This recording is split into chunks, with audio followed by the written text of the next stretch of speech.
Grabe talaga ang ginawa ni Justin Brownlee. Talo na ang Gilas Pilipinas, nanalo pa. Iba talaga kapag may pusong Pilipino. Sa tulong ni Ido, Kikyo, walang imposible. Panalo na ang ating Gilas Pilipinas versus KSE. At syempre naman, sa tulong ng ating head coach si Tim Con at sa mga local player, walang imposible, panalo na ang ating Gilas Pilipinas versus KSE.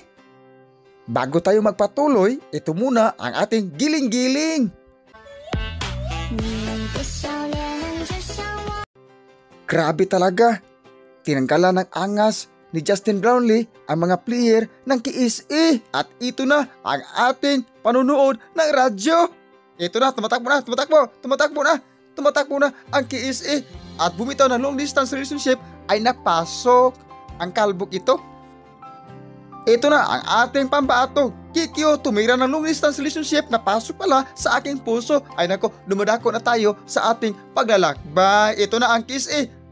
Ito na, okay still pala. Ito na, at isang salaksak. Pasok pala ang kanyang binitawan ni Kikyo para sa Gilas Pilipinas. Ito na. Tumira ng long distance relationship. Ay nako, pasok pala ang binitawan ni number 24, ang ating idol sa kapugian, si Dwight Ramos. Ito na ang ating score, 15-25. In favor pa rin sa ating Gilas Pilipinas. At ito na, tumira ng long distance relationship ang KSE. Pasok pala ang kanyang binitawan. Standing ovation na ang mga kalbo. Ito na ang pangalawang binitawan ng long distance relationship. Pasok pala para sa KSE. At malapit na mahabol ang ating Gilas Pilipinas. At ito na, pumasok pa ang kanyang kartada at malapit na mahabol ang Gilas Pilipinas. Ay nako, 1 point na lang ang habulin ng KSE. Ay nako, sobrang nakakasakit ng ating puso dahil lamang na ang KSE. At hindi naman pahuli si Junmar Fajardo, nasa bench nakaupo. At ito na ang dakdak galing kay Ido. Ito na, Justin Brownlee tumira ng short long distance relationship, napasok pala. At ito na, para sa laban ng ating mga puso, sumasalaksak. Shoot pala ang binitawan ni Kikyo. Tingnan natin ang replay ng ating radyo. Ay nako, pasok pala ang kanyang binitawan. Ito na, tumira ng long distance relationship. Pasok pala ang binitawan ng KSE. Standing ovation na ang mga palamuti sa ating mukha. Ito na, at naging follow sa ating Gilas Pilipinas. Mag-follow na kayo sa akin. At ito na, sumasalaksak na ang ating mga puso. Tumatakbo na ang KSE. At ito na, Justin Brownlee parang nangangamoy nuipi. Ito na, pumasok ang kanyang salaksak. Ito na ang ating score, 43-46. Lamang pa rin ang Gilas Pilipinas. Hatid natin sa mainit na oven. Ito na ang ating hinihintay. Wait for a minute sa kapeng mainit. Ito na ang giling-giling.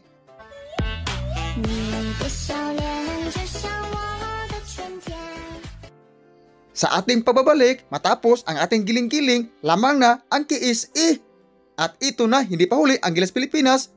Tumira ng follow si Ido. Ay nako, galing pala ni Dwight Ramos. Ito na, Justin Brownlee bumitaw ng short long distance relationship. Pasok pala ang kanyang pamalo. At ito na, lamang na ang KSE sa Gilas Pilipinas.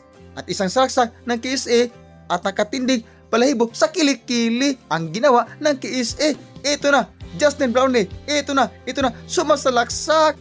At naipasok ang kanyang perimeter. At ito na ang ating Gilas Pilipinas, tumatakbo na. At ito na ang kanyang binitawan ni EG Ido.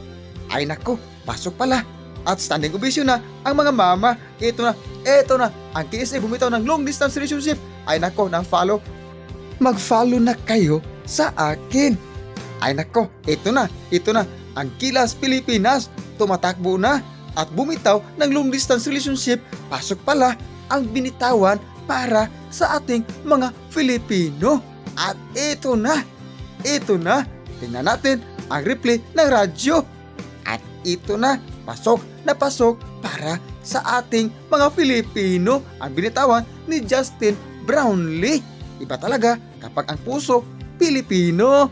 Ito na sumasalaksak at bumitaw ng long distance relationship na pasok ang binitawan ng ating pambansang Kikyo. Grabe talaga ang ginawa ng Gilas Pilipinas, nakatindig balahibo ni Japet Aguilar. Ay nako, tingnan natin ang replay ng ating radyo. Ito na, sumasalaksak na ang ating Justin Brownlee at bumitaw ng short long distance relationship para sa mga nasasaktan. Ito na, tumira ng long distance relationship ang ating pambato, God for 3 ni Kikyo. Ito na ang KSA, hindi pa huli, sumasalaksak at napasok ang kanyang salaksak sa score na 84-90 in favor pa rin sa ating Gilas Pilipinas. At ito na ang ating wait for a minute sa kaping mainit, ang ating giling-giling!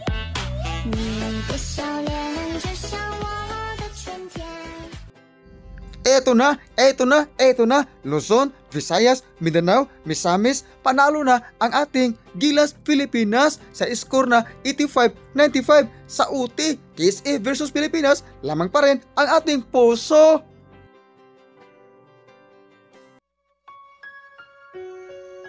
Kahit alam mo na ikaw ay masasaktan, pinilit mo pang lumaban kaysa bumitaw.